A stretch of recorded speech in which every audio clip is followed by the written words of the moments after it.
नमस्कार। आज हम भविष्य की चिकित्सा की दुनिया में थोड़ा गहराई से उतर रहे हैं। खास तौर पर 2050 में आर्टिफिशियल इंटेलिजेंस मतलब एआई डॉक्टरों की क्या भूमिका हो सकती है। हमारे पास एक बहुत ही दिलचस्प सोर्स है, 2050 एआई डॉक्टर बनाम मानवीय स्पर्श। इसी के कुछ पॉइंट्स पर आज बात करेंगे। हाँ, तो हमारा मकसद है इन विचारों को समझना कि भाई भविष्य में हेल्थ केयर कैसा दिख सकता है। जरा सोचिए एक बार, 2050 में हो सकता है डॉक्टर इंसान ना हो बल्कि एआई हो।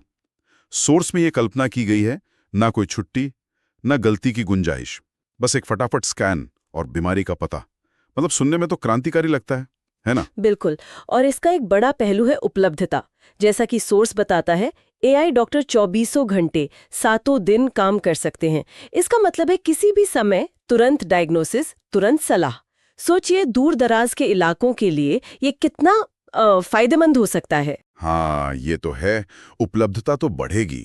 और फिर वो टेक्नोलॉजी वाली बात, ब्रेन सर्जरी नैनो रोबोट्स करेंगे सिर्फ 60 सेकंड में, और मरीज ऑपरेशन के सिर्फ 10 मिनट बाद घर। ये तो बिल्कुल साइंस फिक्शन जैसा है। हाँ, ये नैनो रोबोट्स वाला आइडिया तो वाकई बहुत आगे का है। और यहाँ बात सिर्फ स्पीड की नहीं है बल्कि प्रिसिजन, सटीकता की है। कल्पना कीजिए कि ये माइक्रोस्कोपिक मशीनें शायद ब्लड वेसल्स में जाकर सीधे टारगेटेड सेल्स तक दवा पहुंचाएं या फिर सेलुलर लेवल पर टिश्यू रिपेयर करें। इससे जो जटिल ऑपरेशंस है वो शायद बहुत कम रिस्क वाले और मिनिमली इन्वेजिव हो जाए। सही बात है, सुरक्षा और दक्षता तो बढ़ेगी ही। लेकिन इसी चमक दमक के बीच सोर्स एक बहुत ही गहरा मानवीय सवाल भी खड़ा करता है। एआई डॉक्टर दर्द को तो शायद पहचान लेगा, मतलब डेटा के तौर पर समझ लेगा, पर क्या वो उस दर्द से जुड़ी जो भावनाएं हैं उन्हें महसूस कर पाएगा? जैसे मरीज की घबराहट या उसके परिवार वालों की चिंता। सोर्स पूछता है, क्या वो तुम्हारी माँ की चिंता पढ़ पाएगा? हाँ, और यहीं पर वो टेक्नोलॉजी और इंसानियत के बीच की एक महत्वपूर्ण रेखा खिंचती है। सोर्स का विश्लेषण बिल्कुल सही है कि मशीन इलाज दे सकती है, पर भरोसा और सहानुभूति वो शायद नहीं। ये जो मानवीय गुण हैं जो अक्सर हीलिंग प्रोसेस का एक बहुत ज़रूरी हिस्सा होते हैं, वो तो इंसान के स्पर्श से, उसकी आवाज़ से ही आते हैं। एआई दर्द के पैटर्न का एनालिसिस तो कर सकता है, पर उस दर्द के पीछे जो इंसान का डर है, उम्मीद है, उसको शायद कभी नहीं समझ पाएगा।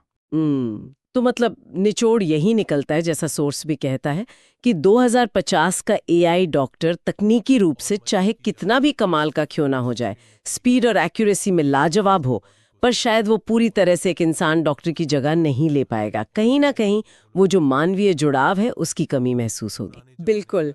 और ये हमें इस सवाल पर लाता है कि फिर भविष्य का हेल्थ केयर मॉडल कैसा होना चाहिए। क्या ये पूरी तरह एआई बेस्ड होगा या फिर एक मिला जुला मॉडल? जैसा सोर्स से भी इशारा मिलता है, एक ऐसा मॉडल जहां एआई अपनी एनालिटिकल क्षमता से डायग्नोसिस और रूटीन कामों में मदद करें और मानव डॉक्टर मरीज को वो भावनात्मक सहारा दें, मुश्किल नैतिक फैसले लें, ओवरऑल केयर पर फोकस करें। ये जो सहयोग वाला मॉडल है, ये ज्यादा व्यवहारिक लगता है। हाँ, ये ज्यादा संतुलित लगता है। तो आज हमने भविष्य की चिकित्सा की एक झलक देखी, जहां टेक्नोलॉजी के अविश्वसनीय वादे हैं, वहीं मानवीय स्पर्श की जरूरत भी उतनी ही बनी हुई है।